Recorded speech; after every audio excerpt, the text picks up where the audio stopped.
welcome to another exciting series. And in this one, we'll be exploring FaunaDB along with Next.js. FaunaDB is a globally distributed, serverless, transactional NoSQL database that provides features for building modern applications. It's designed to support complex transactional data models without sacrificing scalability or performance. FaunaDB offers atomicity, consistency, isolation, durability transactions, global distribution, and built-in security features.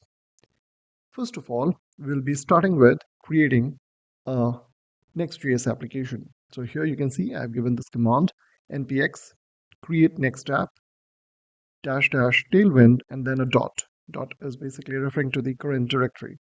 Now, it is going to ask me certain questions. In the previous one, we went ahead with JavaScript, but here we'll be going ahead with TypeScript. So the first thing, it says, would you like to use TypeScript? Let's select yes, press enter, and the other options will choose the default. Press enter, and there we go. So we have now created a sample application using TypeScript and Next.js.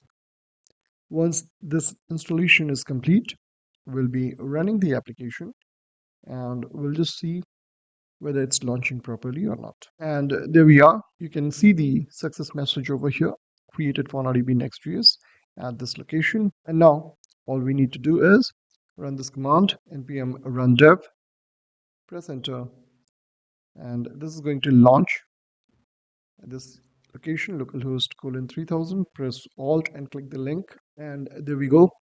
We have this app up and running. And now from the next lecture onwards, we'll be exploring FaunaDB along with GraphQL.